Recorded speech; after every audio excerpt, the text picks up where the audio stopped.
오늘도 살아계신 하나님의 은혜가 여러분들의 삶 가운데 함께 하시기를 주님의 이름으로 간절히 축원합니다. 우리 옆에 계신 분들과 함께 인사 나누겠습니다. 보고 싶었습니다. 반갑습니다. 인사하겠습니다. 여러분 한 주간도 잘 지내셨죠? 네, 여전히 많이 덥습니다. 그런데 지난주에 목요일인가요? 금요일인가요? 입추가 지났죠? 언제가 입추였나요? 금요일이요? 목요일이요? 하여튼 목요일, 금요일 둘 중에 하나예요. 네. 입추가 또 지나니까 또 찬바람도 시원한 바람도 저녁에는 또 불더라고요. 그래서 여전히 좀 더운 날씨가 계속 되겠지만 여러분들 늘 주님 안에서 평안하시고 또 강건하시기를 바랍니다. 제가 최근에 읽은 책 가운데 공감에도 연습이 필요합니다. 이런 책이 있습니다. 이런 책을 한 권 읽었는데 이 인간 관계에 있어서 이 공감이 꼭 필요한 그런 마음의 태도이고, 이제 최근에 심리학자들이나 또 상담가들의 화두가 뭐냐면 바로 이 공감입니다. 그래서 이 공감에 관해서 오늘 함께 말씀을 좀 나눠야 되겠다 이런 생각을 좀 해봤습니다. 여러분도 공감이라는 말은 많이 들어보셨죠? 네, 그런데 이 공감이 뭐냐면 다른 사람의 입장에서 그의 감정과 생각을 느끼려는 마음이 이 공감입니다. 그래서 제가 이 공감을 오늘 설교 제목으로 어떻게 풀어볼까 하다가 이렇게 좀 정해봤어요. 내가 당신이 되고 당신이 내가 되는 것. 이게 공감입니다. 내가 상대방의 입장이 되어보고 또 반대로 누군가가 나를 공감해 줄 때는 당신이 내가 되는 것. 이게 상호간에 일어날 때 공감을 주고받으면서 살아갈 수 있게 된다는 것이죠. 대다수의 심리학자들이 우리 사람들이 언제 가장 행복할까 몇 가지 요소들을 이렇게 꼽습니다. 그런데 대다수의 심리학자들이 공통적으로 꼽는 게 두 가지가 있다고 그래요. 첫째는 뭐냐면 맛있는 음식입니다. 여러분들도 맛있는 음식 먹을 때 행복하신가요? 네, 대답이 바로 나오시네요. 여러분 뭐가 제일 맛있으세요? 고기. 이게 맛있는 음식을 먹을 때 우리가 행복감을 느낀대요. 이건 뭐 여러분들 대답하신 것처럼 다 우리가 그렇게 느끼는 거고요. 또 한 가지는 뭐냐면 좋은 사람들이랍니다. 좋은 사람들이 내 곁에 있고 그들과 같이 관계를 맺으며 살아갈 때에 행복감을 느낀다는 거죠. 그래서 가만히 생각해 봤더니 최고로 행복하려면 어떻게 될까? 좋은 사람들과 맛있는 음식을 먹으면 가장 행복할 것 같아요. 그런데 이 심리학자들이 여기서 한 가지를 더 이야기하는데, 아무리 좋은 사람들과 맛있는 음식을 먹어도 그 자리에서 공감이 일어나지 않으면 이 행복도가 떨어진다는 거예요. 그냥 모여가지고 오랜만에 만났으니까 그냥 먹고 또 내가 할 이야기만 하고 이러면 아무리 좋은 사람들과 아무리 맛있는 음식을 먹어도 행복도는 떨어지고요. 그 사람들과 함께 공감하면서 서로의 감정을 나누면서 함께 아파하고 함께 웃고 이렇게 서로 같이 서로의 감정을 나눌 때 이 행복감이 오히려 더 올라간다고 합니다. 그러니까 이만큼 공감의 요소가 중요하다는 거죠. 데니엘 카너먼이라는 분이 있습니다. 이분은 심리학자고 노벨 경제학상을 수상한 아주 유명한 분이라고 그래요. 그런데 이분이 이런 말을 했습니다. 성공을 위해서 가장 중요한 요소는 개인의 매력이다. 이런 말을 했대요. 우리가 사회에서 또 우리가 살아가는 삶의 자리에서 성공하려면 매력적인 사람이 되어야 된다는 거죠. 여기까지만 들으면 당연한 말인 것처럼 보이죠. 그런데 이분이 말하는 매력은 외적인 것이 아닙니다. 이 사람이 얼마나 잘생겼냐, 이 사람이 얼마나 많이 공부했냐, 이 사람이 얼마나 돈이 많냐, 이게 이분이 말하는 매력이 아니고, 이분이 말하는 매력은 뭐냐면 내적인 매력이에요. 그리고 그 내적인 매력 가운데 가장 중요한 요소가 바로 공감하는 능력입니다. 그러니까 우리가 사회생활을 할 때도 내가 얼마나 좋은 대학을 나왔냐, 내 학벌, 내 재력, 내 외모, 이게 중요한 게 아니고 함께 일하고 살아가는 사람들을 공감해주는 능력이 그 사람이 성공하느냐 실패하느냐를 가늠하는 매우 중요한 기준이 된다는 것입니다. 특별히 요즘같이 스트레스도 많고 또 여러 가지 위기 상황이 많은 이 시대에는 서로 공감하며 살아가는 것이 매우 중요하다고 볼 수 있겠죠. 그런데 성경에도 보면 이 공감을 주제로 할 수 있는 사람들과 사건들이 꽤 많이 나옵니다. 여러분들이 성경을 읽으면서 이 공감을 여러분들 머릿속에 놓고 읽다 보면 이 사람이 여기서 이 사람을 공감하고 있구나. 또 이 사건은 이 공감이라는 어떤 내용을 바탕으로 하고 있구나. 이런 내용들이 적지 않게 나온다는 거예요. 예를 들면 이런 이야기들이 있습니다. 모세가 같은 민족의 아픔에 공감했습니다. 그리고 여러분들이 잘 알고 계시는 다윗과 요나단, 서로 친구잖아요. 그런데 이 친구는 깊은 공감을 통해서 서로 간의 우정을 나눴다고 볼 수 있어요. 그리고 욥의 친구들이 욥이 고통을 당할 때 찾아오잖아요. 물론 끝까지 욥을 어떤 좋은 마음으로 끝까지 위로해 주진 못했지만 처음에는 이들이 욥의 고통에 공감해 주는 모습을 보이기도 합니다. 그래서 성경에는 이처럼 공감에 관한 내용들이 참 많아요. 그런데 공감에 관한 인물들도 많고 사건들도 많지만 공감에 관한 최고의 모델을 성경에서 꼽자면 단연 예수님을 꼽을 수 있습니다. 여러분, 예수님께서는 사람들의 아픔에 공감해 주셨습니다. 그리고 그 예수님께서 지금도 살아계셔서 저와 여러분들의 아픔에도 공감해 주신다는 사실을 여러분 잊지 마시기를 바랍니다. 예수님께서 우리의 아픔을 기억해 주고 계세요. 우리의 아픔을 예수님께서도 아시고 우리의 아픔을 함께 나누고 계신다는 것입니다. 이처럼 예수님께서 우리를 공감해 주신다는 사실을 우리가 깨닫고 이해한다면 그 다음 우리가 내디뎌야 할 발걸음은 뭐냐면 우리도 서로를 공감해 주며 살아가야 된다는 것입니다. 그래서 오늘 본문을 좀 살펴보면서 예수님이 우리를 공감해 주신다는 사실을 먼저 기억하고 그렇다면 우리도 우리 주변에 있는 사람들에게 서로 공감을 나누며 살아가야 되기를 우리가 기억하는 시간이 될 수 있기를 바랍니다. 먼저 우리가 생각할 것은 무엇이냐면 예수님께서는 우리를 알고 계신다는 것입니다. 오늘 15절 말씀 중간 부분에 보면 이렇게 기록합니다. 모든 일에 우리와 똑같이 시험을 받으신 이로되, 이렇게 기록하죠. 히브리서 저자는 예수님은 모든 일에 우리와 똑같이 시험을 받으셨다, 이렇게 지금 기록하는 것입니다. 이 말은 무슨 뜻이냐면 하나님의 아들이자 메시아이신 예수님께서도 우리 사람이 겪는 일을 똑같이 겪으셨다는 거예요. 그래서 복음서를 읽어보면 예수님께서는요 피곤하셨습니다. 때로는 배도 고프셨고요, 또 외롭기도 하셨고, 또 예수님께서는 시험도 받으셨어요. 이렇게 사람이 겪는 감정과 사람이 겪는 일들을 예수님도 똑같이 겪으며 사셨다는 것입니다.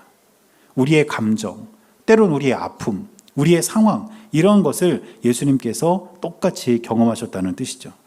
그런데 예수님께서는 사람이 겪는 이런 감정을 똑같이 겪으셨을 뿐 아니라 이 세상 모든 사람들의 아픔과 그 마음을 이해하신다는 사실을 우리는 잊지 말아야 됩니다.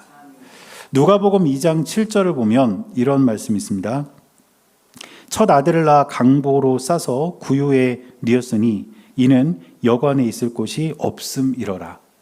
여러분, 이 말씀이 누구의 탄생을 기록한 말씀입니까? 예수님이죠.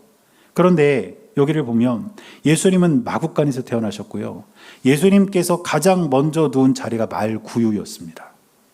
하나님의 아들이라는 가장 높으신 분이, 가장 높은 자리에 계셨던 그 분이 이 세상에 오실 때는 가장 낮은 자리에, 가장 천한 자리에 오셨다는 것입니다. 여러분, 이게 뭘 상징할까요? 가장 높은 곳에 계셨던 분이 가장 낮은 자리에 오셨다는 것은 이 세상 어떤 사람이든 예수님께서 다 이해하고 알 수 있다는 것을 뜻합니다. 높은 위치에 있는 사람이든 낮은 위치에 있는 사람이든, 힘이 있는 사람이든 힘이 없는 사람이든, 돈이 많은 사람이든 돈이 없는 사람이든, 예수님은 가장 높은 곳에서 가장 낮은 곳에 오셨기에 모두를 다 알고 이해하신다는 것입니다. 그래서 요한복음 10장 14절을 보면 예수님께서 이렇게 말씀하십니다. 나는 선한 목자라. 나는 내 양을 알고 양도 나를 안다. 예수님은 자신을 선한 목자로 비유하시면서 내가 너를 알고 있다라고 이야기하시는 거예요. 이처럼 예수님은 우리를 알고 계신다는 사실을 여러분 기억하시기를 바랍니다. 때로 우리가 고통과 아픔의 시간을 지날 때 이렇게 기도할 때가 있을지 모르겠어요. 예수님께서 과연 내 아픔을 아실까? 내가 이렇게 힘들고 아프고 괴로운데 이 아픔을 예수님은 진짜 아실까? 이런 어떤 원망 섞인 기도가 우리에게 있을지 모르겠습니다. 그런데 이 물음에 대한 답은 뭐냐면 예수님께서는 누구보다 우리의 아픔과 상황을 잘 아신다는 것입니다. 시편 139편 1절을 보니까 다윗이 이런 고백을 남겼습니다. 여호와여, 주께서 나를 살펴보셨으므로 나를 아시나이다. 다윗이 하나님께 기도하면서 가장 먼저 한 이야기가 뭐냐면 주님이 나를 아십니다, 이거예요. 하나님이 나를 아십니다. 지금 나의 상황을 알고 나의 아픔을 알고 나의 마음을 알고 하나님이 나를 알고 계십니다. 이게 다윗의 고백입니다. 여러분, 이 다윗의 고백이 저와 여러분들의 고백이 되어야 합니다. 예수님께서 나의 아픔을 아십니다. 예수님께서 나의 고통도 아십니다. 예수님께서 나의 상황도 아십니다. 나를 아시는 예수님, 나를 도와주시고 내 손을 잡아주십시오. 이렇게 우리가 기도할 때 하나님께서 우리에게 베푸시는 은혜가 넘쳐나게 될 줄 믿습니다. 그래서 우리는 아픔과 고통의 시간을 지날 때 누구보다 예수님께서 나를 잘 알고 계신다는 이 사실을 잊지 마시기를 주님의 이름으로 간절히 축원합니다. 그래서 다윗은 시편 56편 8절에 또 이런 시도 남겼습니다. 나의 유리함을 주께서 계수하셨사오니 나의 눈물을 주의 병에 담으소서. 이 말을 조금 풀어서 설명을 해보자면 이런 뜻이에요. 내가 방황하며 아프고 슬퍼하고 고통받는 이 상황을 주님께서 다 세어보시고 주님께서 다 알고 계시니 지금 내가 흘리는 이 눈물이 땅에 떨어져 흩어지게 하지 마시고 주님의 병에 담아주셔서 하나님 기억해 주시고 나를 아시는 주님께서 나를 잊지 말아달라고 그렇게 다윗이 지금 기도하는 것입니다. 여러분, 우리가 이 세상을 살아가며 때로는 아픔과 고통 속에 눈물을 흘릴 때가 있지만 그 눈물을 땅에 떨어져 흩어버리는 것이 아니라 주님의 병에 담을 때 우리 주님은 우리를 아시고 우리를 기억하시며 우리의 마음을 헤아려 주실 줄 믿습니다. 그 주님을 의지해서 우리가 살아갈 수 있는 저와 여러분들이 될 수 있기를 주님의 이름으로 간절히 축원합니다. 두 번째로 살필 것은 무엇이냐면 예수님께서 우리를 공감해 주신다는 겁니다. 예수님께서는 우리를 알고 계실 뿐 아니라 우리를 누구보다 잘 아시기 때문에 우리를 공감해 주실 수 있다는 것이죠. 오늘 15절 말씀 앞부분을 보면 이렇게 기록합니다. 우리에게 있는 대제사장은 우리의 연약함을 동정하지 못하실 리가 아니요. 이렇게 말해요. 지금 히브리서 저자가 말하는 것은 예수님은 우리의 연약함을 동정하시는 분이다 이렇게 말하는 것이거든요. 그런데 이 동정하다라는 말의 성경 원어는 쉼파데오라는 단어입니다. 헬라어로 쉼파데오라는 단어인데 이 쉼파데오는 어떤 뜻이냐면 함께 고통을 느낀다, 깊이 공감한다 이런 뜻이에요. 그러니까 우리 성경에서 동정한다라고 번역한 것은 사실 정확한 번역은 아닌 거예요. 동정과 공감은 차이가 있습니다. 그래서 더 정확히 번역을 하려면 우리에게 있는 대제사장은 우리의 연약함을 공감하시는 분이요. 이렇게 해야 더 정확해요. 그럼 여러분, 동정과 공감의 차이가 과연 뭘까요? 그럼 예를 들어보겠습니다. 여러분들이 이렇게 지나가고 있는데 제가 깊은 구덩이에 빠져 있는 걸 봤어요. 사람이 혼자 올라올 수 없는 깊은 구덩이 제가 이렇게 빠져 있었단 말이에요. 그럼 여러분들이 지나가다 저를 보고 여러분들 어떤 마음을 가지시겠어요? 잘 됐다. 이런 마음 가지시겠어요? 구해줘야 되겠다. 또 어떤 마음이 있겠어요? 얼마나 배고플까 고플까? 얼마나 무서울까? 저 구덩이에 빠져서 우리 목사님 얼마나 무서울까? 안 그래도 겁도 많이 있는 것 같은데 얼마나 두려웠을까? 이런 마음이 있겠죠? 그게 동정이에요. 아파하고 구덩이에 빠져 있는 저를 보면서 불쌍히 여기고 그렇게 생각해 주는 게 동정입니다. 그런데 여러분, 공감은 뭔지 아세요? 그 구덩이로 여러분들이 뛰어 들어가는 거예요. 그게 공감이라니까요.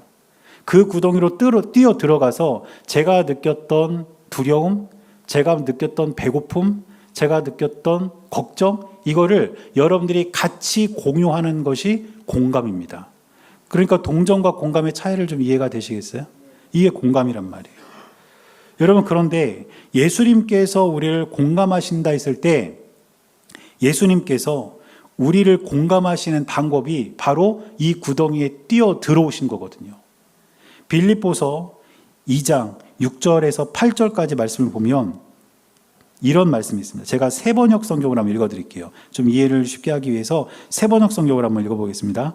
그는 하나님의 모습을 지니셨으나 하나님과 동등함을 당연하게 생각하지 않으시고 오히려 자기를 비워서 종의 모습을 취하시고 사람과 같이 되셨습니다. 그는 사람의 모양으로 나타나셔서 자기를 낮추시고 죽기까지 순종하셨으니 곧 십자가에 죽기까지 하셨습니다. 이게 예수님께서 우리를 공감해 주신 방법이에요. 여러분, 예수님은요, 하늘에서 저 높은 곳에서 우리를 바라보시면서 우리를 걱정하고 우리를 그냥 이해하고 얼마나 힘들까 이렇게 우리를 동정하실 수도 있었을 거예요. 그런데 그 예수님께서 종의 형체를 가지고 사람의 몸을 입고 이 세상이라는 구덩이로 직접 뛰어드셨습니다. 예수님께서 그렇게 우리를 공감해 주셔서 우리의 아픔, 우리의 고통, 우리의 상처를 예수님께서 끌어안아 주신 것입니다. 브레네 브라운이라는 미국의 심리학자가 있는데요. 이 심리학자가 이 내용을 이렇게 이야기했더라고요. 이분이 성경을 알았는지는 모르겠어요. 그런데 이분이 공감에 관해서 이렇게 말합니다. 공감은 다른 사람의 고통에 빛을 비추는 것이 아니라 그 사람의 어둠 속으로 내려가는 것이다. 심리학자들이 말하는 공감과 예수님께서 우리를 공감해 주시는 방법이 일치하는 거죠. 공감이라는 그런 것입니다. 그저 우리를 바라보면서 안 됐다, 힘들겠다, 어렵겠다, 그게 아니라 그 사람과 함께 그 사람의 아픔을 나누는 것, 그것이 공감입니다. 그럼 예수님께서는 과연 어떻게 공감하셨을까요? 성경을 보면 예수님께서 사람들을 공감하시는 내용들이 참 많아요. 그 가운데 하나가 나사로와 관련된 이야기입니다. 요한복음 11장 35절을 보니까 이렇게 기록합니다. 예수께서 눈물을 흘리시더라. 이 짧은 한 구절은 어떤 배경을 갖고 있습니까? 죽은 나사로를 찾아오신 예수님께서 눈물을 흘리셨다는 거예요. 우셨다는 겁니다. 저는요, 처음에 이 말씀이 이해가 잘 안 됐어요. 예수님이 왜 우셨을까? 여러분들은 이해가 되십니까? 저는 이해가 안 됐거든요. 왜 이해가 안 됐냐면요, 조금 이따 살리실 거잖아요. 조금 이따 나사로를 살리실 건데 예수님 도대체 왜 우셨지? 오히려 웃어야 정상 아니에요? 사람들에게도 야, 웃어 괜찮아 내가 살릴 거야. 그러니까 울지 마. 이게 사실 정상인 것 같지 않으세요? 그런데 예수님 우셨다는 거예요. 그 이유가 앞으로 두 구절을 올라가면 33절에 이런 말씀이 있습니다. 예수께서 그가 우는 것과 또 함께 온 유대인들이 우는 것을 보시고 심령에 비통히 여기시고 불쌍히 여기셨다. 여기서 말하는 그는 나사로의 형제들인 마르다와 마리아입니다. 그리고 함께 온 유대인들이 나사로의 죽음 앞에서 지금 울고 있었다는 거예요. 예수님은 그들의 마음을 공감하신 거죠. 나사로를 잃고 울고 있는 그들의 마음을 예수님께서 공감하시면서 그 아픔에 공감하시면서 예수님도 눈물을 흘리셨다는 겁니다. 마태복음 9장 36절을 보면 또 이런 말씀이 있습니다. 무리를 보시고 불쌍히 여기시니 이는 그들이 목자 없는 양과 같이 고생하여 기진함이라. 불쌍히 여기다라는 말의 원어의 의미가 창자가 뒤틀릴 만큼의 연민과 공감, 이런 뜻이에요. 예수님은 그 무리들을 보시면서, 그 무리들이 어떤 무리들입니까? 목자 없는 양과 같이 고생하고 힘이 없는 그런 그 사람들을 보시면서 이 마음에 창자가 뒤틀릴 정도의 공감을 느끼셨다는 거예요. 이게 예수님께서 우리에게 보여주신 공감입니다. 이처럼 예수님은 만나는 사람들의 상황과 아픔을 보시면서 깊이 공감해 주셨습니다. 여러분, 그런데 예수님의 공감은 사람의 공감과는 조금 다른 점이 있어요. 그게 뭐냐면 예수님께서 그들의 아픔을 공감해 주시고 그들의 아픔을 해결해 주셨다는 거예요.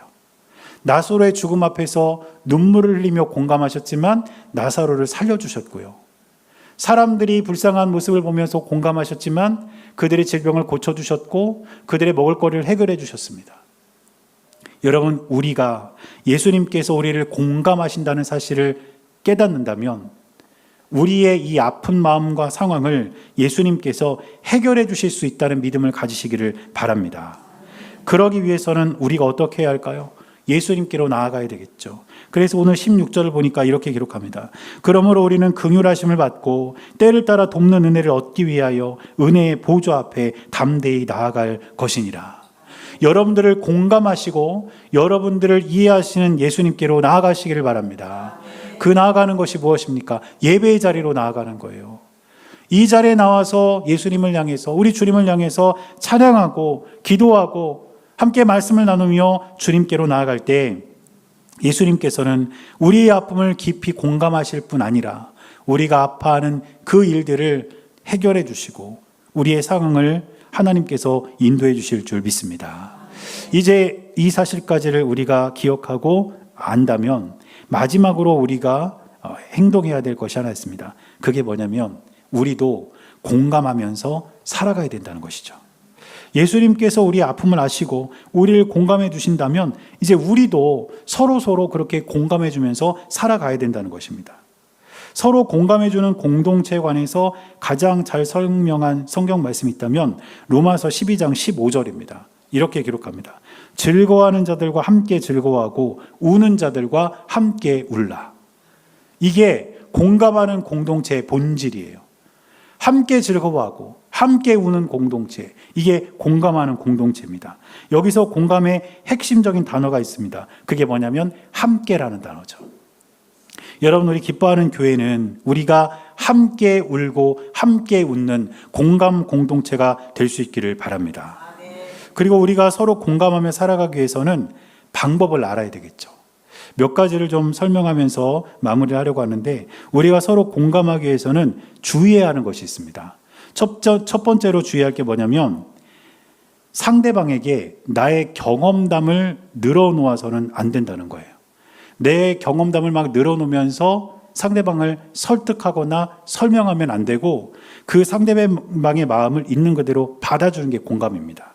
무슨 뜻이냐면 상대방을 공감해 주기 유리한 사람은 어떤 사람이냐면 같은 경험을 공유한 사람이에요. 상대방이 이런 아픔을 겪고 있을 때 그 사람을 공감하기 가장 좋은 사람은 똑같은 아픔을 경험해 본 사람이 그 사람을 공감해 주기가 가장 좋습니다. 그런데 그때 내가 경험했던 것을 그냥 어떤 무용담처럼 그 사람에게 설명해 줘서는 안 된다는 것이죠. 예를 들면 이런 것입니다. 저는 이제 아버지가 일찍 돌아가셨잖아요. 그러면 제 친구들 가운데 혹시라도 아버지를 잃고 슬퍼하는 친구가 있다면 가서 공감해 줄 수 있죠. 왜냐하면 나도 똑같은 일을 겪었으니까. 근데 그때 제가 겪었던 일들, 우리 아버지는 어디가 편찮으셨고 장례는 어떻게 치렀고 이런 이야기들을 친구에게 해주면 안 됩니다. 오히려 아버지가 돌아가셨을 때 내가 경험했던 그 아픈 마음을 너도 지금 겪고 있겠구나. 그러면서 그 친구의 손을 잡아주고 그 친구의 마음을 헤아려 주는 것, 그게 공감이라는 것입니다. 여러분들이 누군가를 공감해 줄 때 그 사람이 겪고 있는 아픔을 여러분들이 겪었다고 해서 여러분들의 이야기를 설명하시면 안 됩니다. 오히려 여러분들이 아파했던 그 마음을 상대방도 지금 경험하고 있다는 것을 기억하시고 너의 마음을 내가 조금이라도 이해한다. 그러면서 그 사람의 손을 잡아주고 그 마음을 있는 그대로 받아주고 그분의 마음을 이해해주는 여러분들이 될 수 있기를 바랍니다. 두 번째로 서로 공감해 줄 때 우리가 하지 말아야 될 게 뭐냐면 상대방의 아픔을 일반화시켜서는 안 됩니다. 쉽게 말하면 이런 거예요. 아파하고 힘들어하는 사람을 보면서 이렇게 말하면 안 된다는 거예요. 야, 누구나 다 힘들어. 누구나 다 그래. 너만 힘든 거 아니야. 따지고 보면 안 힘든 사람 없어. 다 힘들어. 나도 힘들고 너도 힘들고 다 힘들어. 그러니까 이겨내야지. 이거는 절대로 공감이 아니라는 거죠. 그 사람이 겪고 있는 일에 대해서 일반화시키면 안 됩니다. 이런 말들을 피하고 그 상대방의 아픔을 그대로 받아주는 것. 얼마나 힘들었냐. 얼마나 고통스러웠냐. 그렇지만 내가 너를 위해서 기도해 줄게. 이렇게 말하는 게 공감이라는 것이죠. 한 가지를 더 말씀을 드리자면 상대방에게 왜라고 말하면 안 된다는 거예요. 아파하고 힘들어하는 사람, 공감이 필요한 사람 앞에서 너 왜 가만히 있어? 뭐라도 해야지. 왜 부정적으로만 생각해? 이렇게 왜라는 말을 하면 안 된다는 것입니다. 이 왜라고 말할 것이 아니라 상대방의 상황을 이해해 주면서 그 상대방을 받아들여 주는 것, 이게 공감이라는 것이죠. 그래서 저와 여러분들은 서로에 대한 어떤 상황들을 살피면서 서로 공감해 주며 살아갈 수 있는 우리 모두가 될 수 있기를 바랍니다. 여러분, 그런데 이 공감의 마침표는 뭐냐면 그 사람을 위해서 기도하는 것이에요. 그냥 일반적인 학문에서 심리학자들이 또 상담가들이 이야기하는 건 여기까지인지 몰라요. 그러나 우리 믿음의 사람들은 공감이 필요한 사람들을 위해서 기도해 줘야 됩니다. 왜냐면요, 성령님께서도 기도하시기 때문이에요. 로마서 8장 26절을 보니까 이렇게 기록합니다. 이와 같이 성령도 우리의 연약함을 도우시나니 우리는 마땅히 기도할 바를 알지 못하나 오직 성령이 말할 수 없는 탄식으로 우리를 위하여 친히 간구하시느니라. 우리의 연약함, 우리의 아픔, 우리의 슬픔, 이걸 우리가 겪었을 때 어떻게 해야 될지 모르는 그 상황 속에서도 성령께서는 그런 우리를 위해서 공감하시며 기도해 주신다는 것입니다. 그래서 기도는 가장 큰 공감이고 공감의 마지막 마침표가 바로 이 기도입니다. 따라서 저와 여러분들은 공감이 필요한 누군가를 위해서 옆에서 위로해주고 마음을 나눠줄 수도 있지만 그분을 위해서 기도할 수 있는 여러분들이 될 수 있기를 주님의 이름으로 간절히 축원합니다. 제가 말씀을 준비하면서 누군가 널 위해 기도하네, 이 찬양을 속으로 계속 부르고 또 운전하면서도 부르고 그러면서 한 주를 이렇게 지냈거든요. 그런데 이 찬양의 가사를 보니까 오늘 설교의 내용이 이 찬양에 다 들어있더라고요. 1절 가사를 보면 당신이 지쳐서 기도할 수 없고 눈물이 빗물처럼 흘러내릴 때 주님은 아시네, 당신의 약함을 사랑으로 돌봐주시네. 우리가 아플 때 그 아픔을 예수님 아시고 우리를 공감해 주신다는 거 아닙니까? 후렴은 이렇게 되어 있습니다. 누군가 널 위하여 누군가 기도하네. 내가 홀로 외로워서 마음이 무너질 때 누군가 널 위해 기도하네. 여러분, 누가 기도할까요? 저는 전에는 이 찬양을 그냥 불렀는데 이번에 설교를 준비하면서 과연 누가 기도한다는 것일까 제가 생각해 봤거든요. 첫째는 성령께서 우리를 기도하신다는 것 같아요. 우리의 약함과 아픈 마음을 공감하시며 우리 성령께서 우리를 위해 기도해 주신다는 것 같습니다.